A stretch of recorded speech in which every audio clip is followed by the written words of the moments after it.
people. When the world's first computer was introduced, many rejected it by saying that there may be a world market for only 5 computers. When Edison first presented his electric bulb, the British Parliament said that these bulbs would be good enough only for the transatlantic people.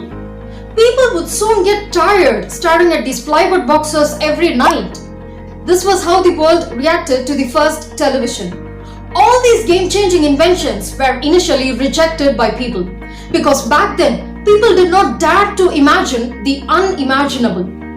All these great inventors with their crazy imaginations have taught the power of imagination to this world.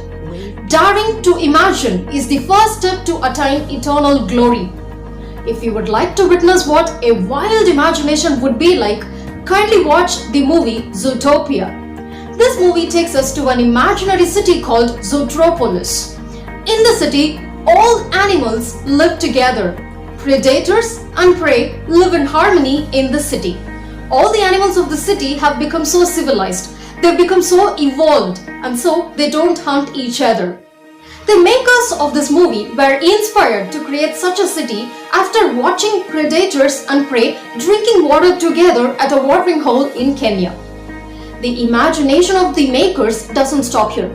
If a city should accommodate all such animals, then shouldn't that be planned so sensibly? So, many zoologists and specialists from different disciplines were brought in to design the city using computers. All animals live in the city, but they all still retain their real size and proportion. The makers have very mindfully created enough space for all these animals in the city so that a 5 cm animal and an 8 meter animal would still coexist. And as you watch this movie, you will be taken across 12 different ecosystems, namely the Sahara Square, the Tundra Town, the Rainforest District, the Savannah Central, the Meadowlands, the Outback Islands, the Burrows, the Canal District, the Nocturnal District, the Bayou, the Mammal Mountains, and finally the most interesting of them all, the Little Rodentia.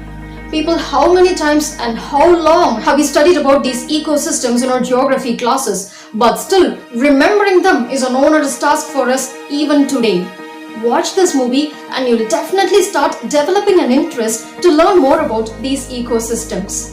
The protagonist of this movie is a rabbit called Judy Hopps. She lives in Bunnyborough. This movie begins with little Judy aspiring to become the first rabbit cop of Zootropolis. As she grows, she gets defeated, she gets bullied, but she toils and she fights back. She outsmarts many mighty mammals and finally she qualifies to win a seat in the police department of Zootropolis. Even after she becomes the first rabbit cop of Zootropolis, she still gets belittled whenever she tries to do something good for Zootropolis.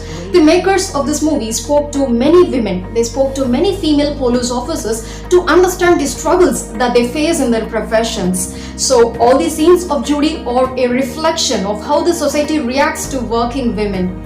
And as Judy tries to solve a very important case to prove her merit, she is accompanied by a fox called Nick Wilde. Nick travels with Judy throughout this movie.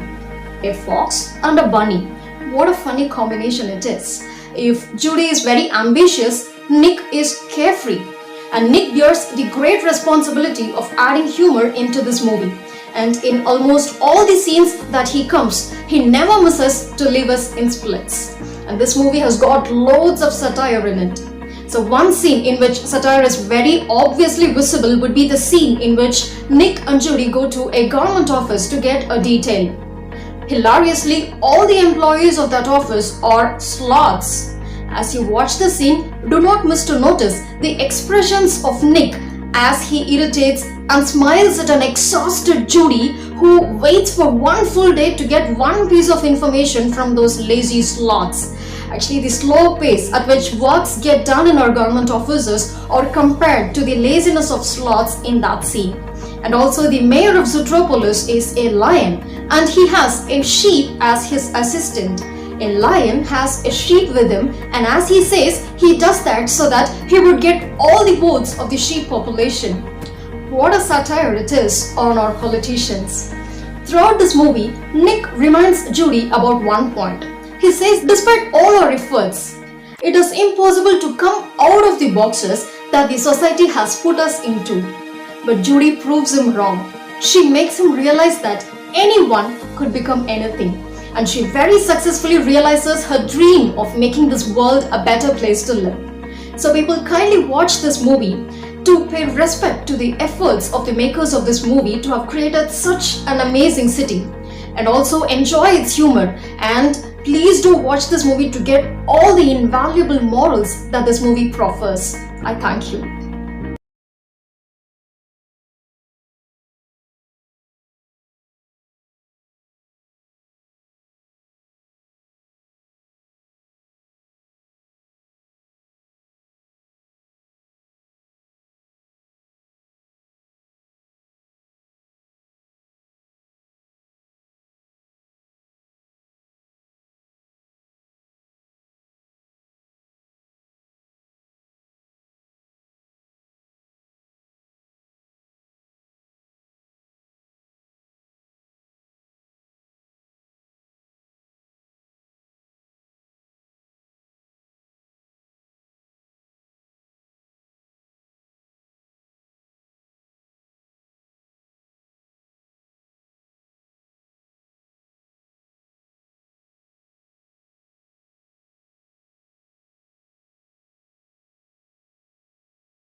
Subscribe to our channel for fun facts, lessons on English, and tips for public speaking.